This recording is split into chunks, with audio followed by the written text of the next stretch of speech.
Oke, kita bahas nih ya masalah karbu ereking. Sebenarnya ini udah dari saya masih duduk SD nih. Saya bisa pakai motor itu SD kelas 2. Pertama pertama kali bisa pakai Grand nih. Nah, terus dicekokin sama ereking nih. Jadi dulu itu kasusnya itu kalau karbu ereking basah kena air itu pasti ngebandang, itu pasti ngegas terus gitu, maksudnya nggak mau turun, wah, nah gitu, nggak mau turun lagi, macet si skepnya. Dan inilah yang akan terjadi ketika karbu ereking ditempel di 4 tak, ngadep depan, kena air, ngegerung sendiri, wah gitu kan.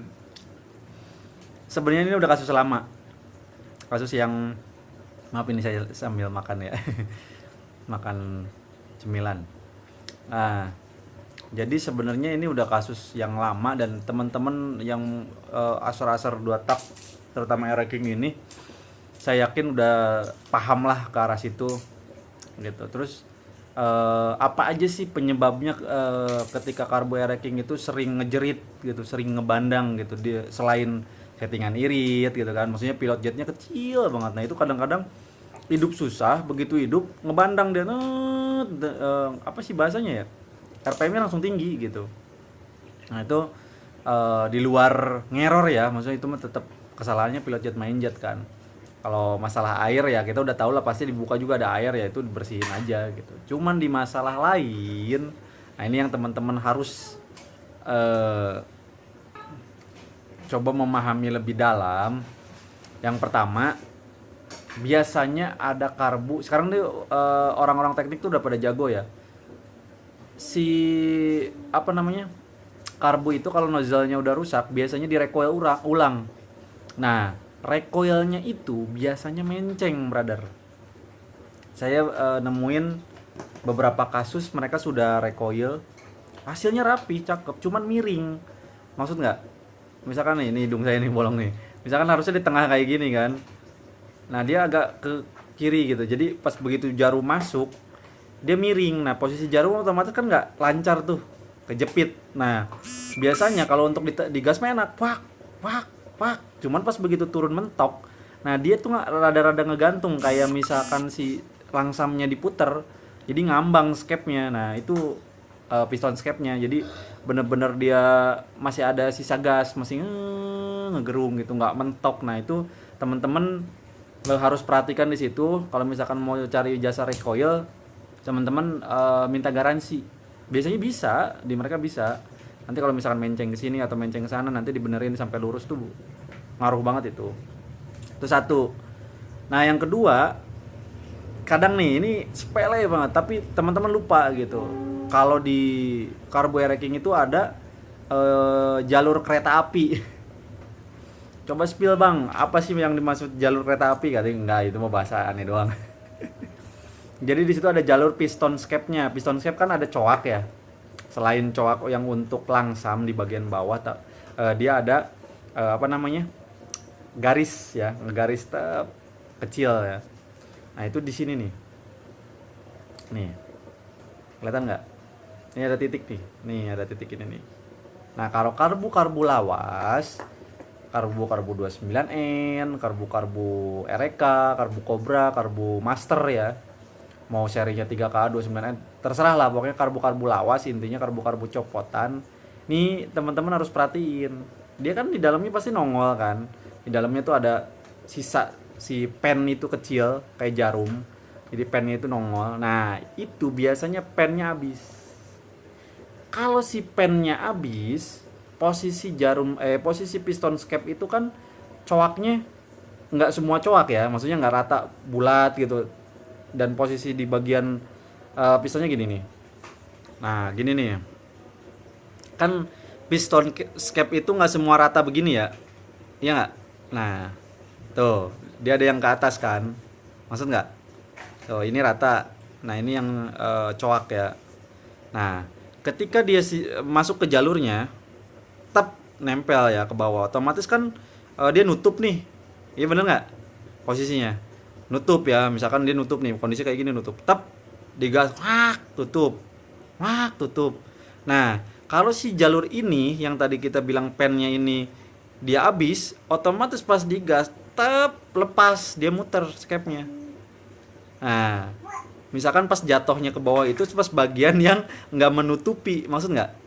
Kan dia di karbunya itu di dalamnya itu, nih di sininya itu tuh dia coakan nih, no, dia coakan, ya kan? Harusnya kan di titik ini, di titik yang bawah ini, dia kan masuk, tak otomatis kan nutup nggak ada hawa kan. Nah kalau dia muter, tap gini, otomatis kan jadi ada hawa. Nah itu yang bikin teriak, wah, digas tuh, nggak mau turun gitu.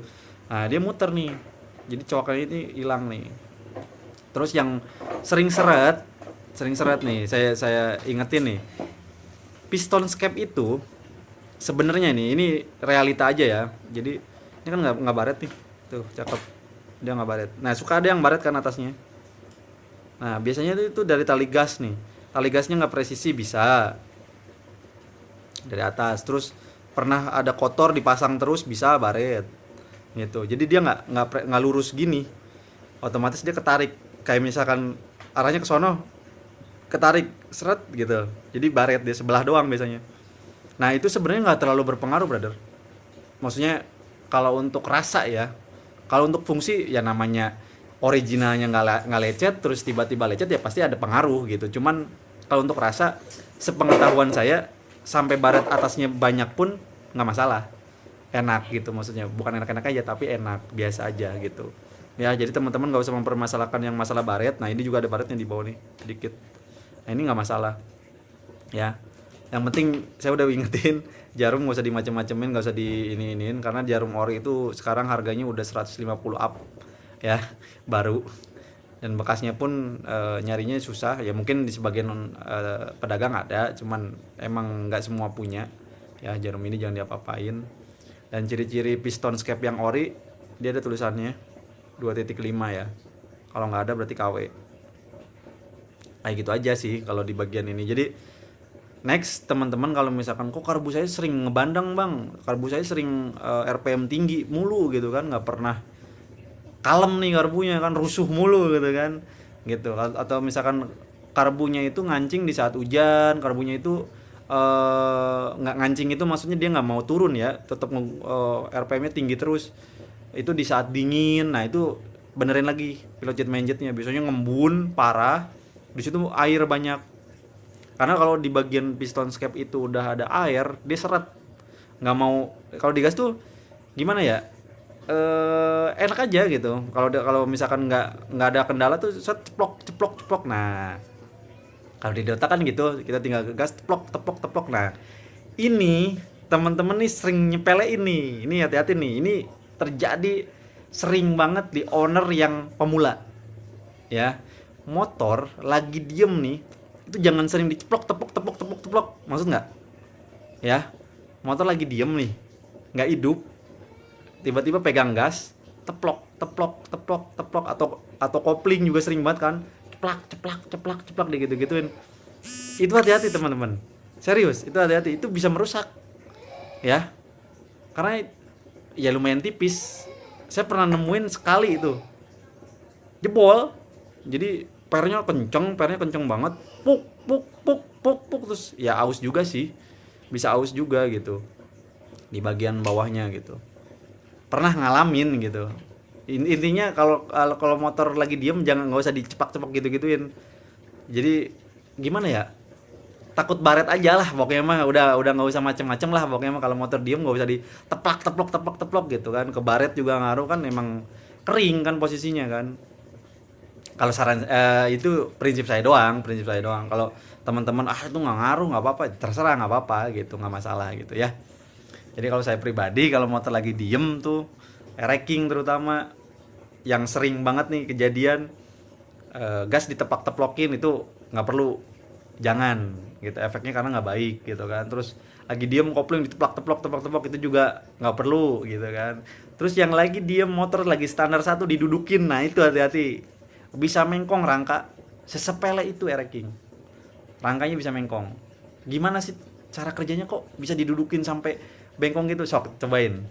Kalau kita bebannya ada di jok belakang dan itu cuman roda cuman standar samping doang, ada apakah di bagian depan, ada tekanan atau ada apa atau apalagi kalau misalkan yang ngedudukin 10 kilo ke atas, 10 kilo 80 kilo 80 kilo ke atas itu akan nilai pokoknya mudah ya. Itu teman-teman harus hati-hati, sakit wae di pusat mah gaspol.